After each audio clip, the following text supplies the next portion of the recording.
Hello students, welcome back on stars IQ। आज का जो हमारा टॉपिक है वो है 12वीं कक्षा की जो फ्लेमिंगो बुक है उसका सेकंड चैप्टर, जिसका नाम है lost spring, stories of stolen childhood. पहले तो इसके अर्थ की बात करते, लॉस्ट स्प्रिंग। लेखक ने ये जो नाम है वो क्यों यूज़ किया है?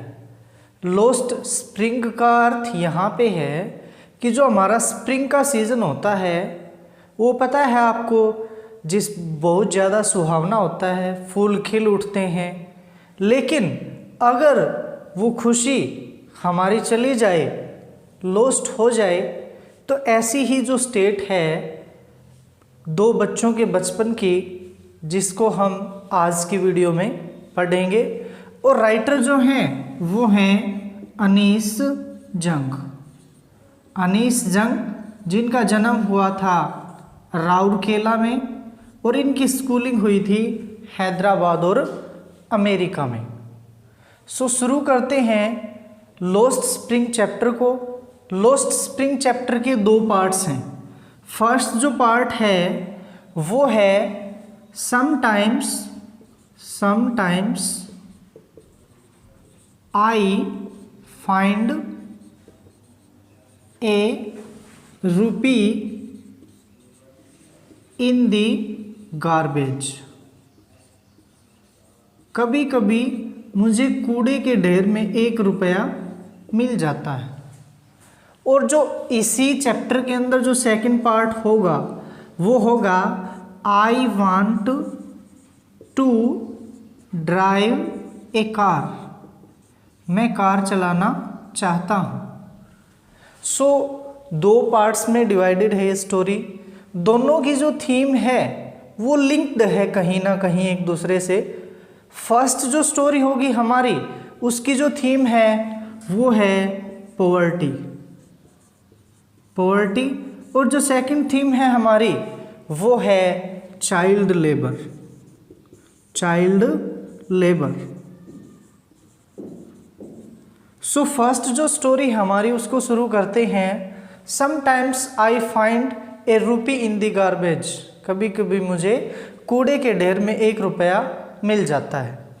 सो जो हमारी फर्स्ट स्टोरी है उसमें जो सेंट्रल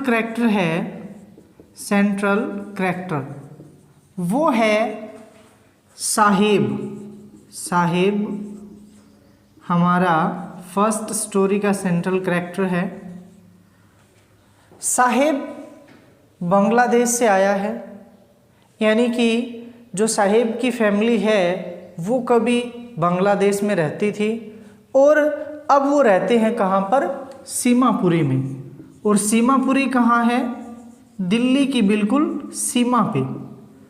सो साहिब का जो परिवार है वो 1971 में 1971 में ढाका से आया था। कहाँ पर? सीमापुरी में।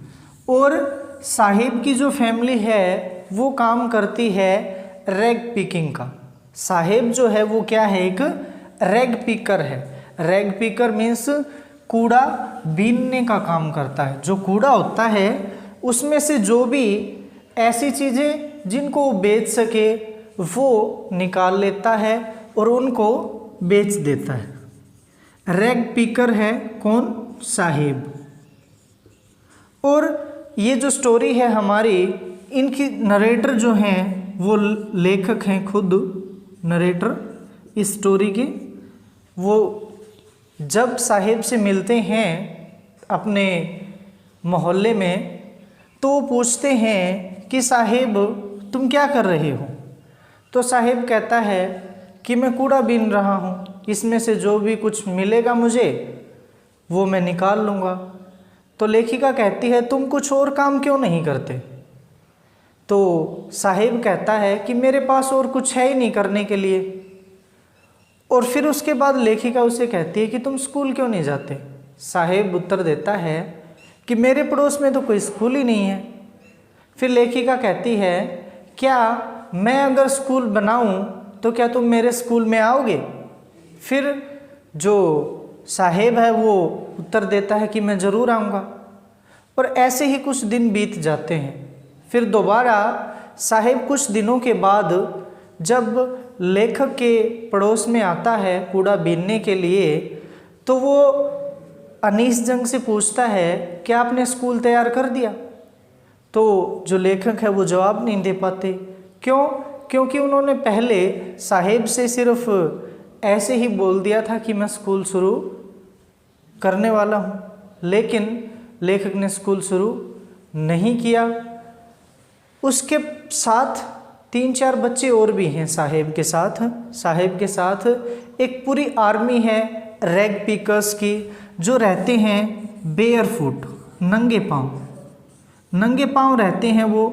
और जो अनीस जंग हैं लेखिका, वो पूछ लेती हैं आपके पास चप्पल्स क्यों नहीं है, आपके पास चप्पल्स क्यों नहीं है। तो एक बच्चा उत्तर देता है मेरी माँ ने जो चप्पल हैं वो सेल्फ से उतार के मुझे नहीं दिए, इसलिए मैंने नहीं पहने। फिर दूसरा बच्चा जवाब देता है कि अगर माता जी इसको चप्पल उतार के दे देती फिर भी ये नहीं डालता। और एक जो बच्चा है उसने जूते डाल रखे हैं जो 2 अलग अलग कलर्स के हैं। फिर जूतों से जो लेखिका हैं अनीस जंग, उनको एक स्टोरी याद आती है जो एक बुजुर्ग व्यक्ति ने उनको सुनाई थी कि एक मंदिर के अंदर एक पुजारी रहता था और एक बच्चा मंदिर के पास से हर रोज़ गुजरता था और वो मंदिर में रुकता और मंदिर के अंदर प्रार्थना करता कि मुझे एक जोड़ी जूते मिल जाए, कि हे देवी मुझे एक जोड़ी जूते दे दो।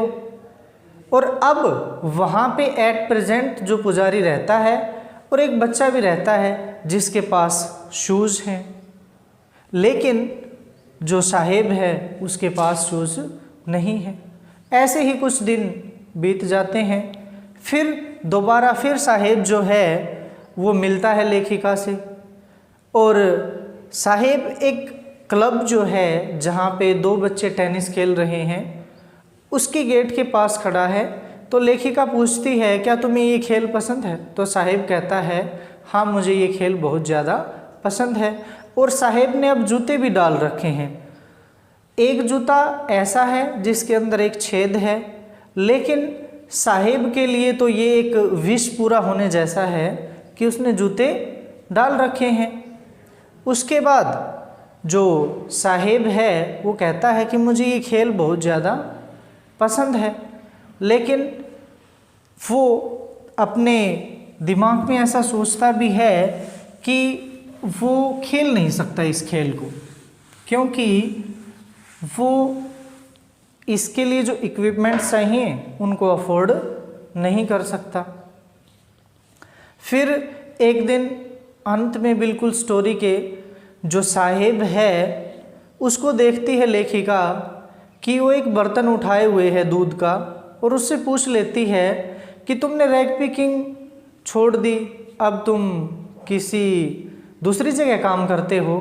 तो साहेब उत्तर देता है कि मैं एक चाय की दुकान पे काम करता हूँ।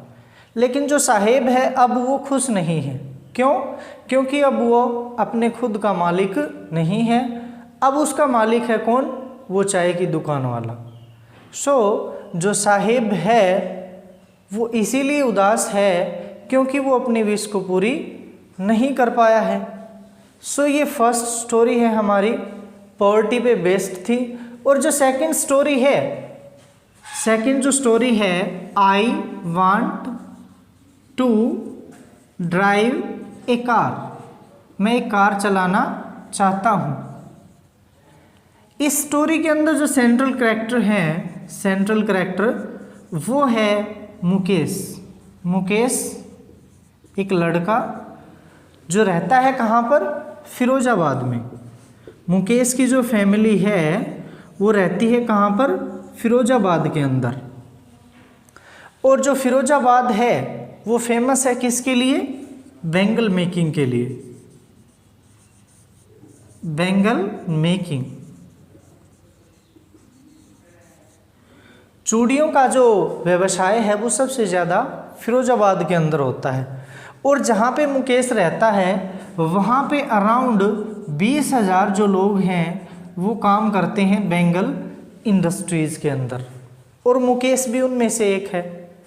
मुकेश को एक दिन जो अनीस जंग हैं लेखिका, वो मिल जाती हैं और मुकेश के साथ फिरोजाबाद के अंदर जहाँ पे वो रहता है उसके साथ उसके घर पर चली जाती है।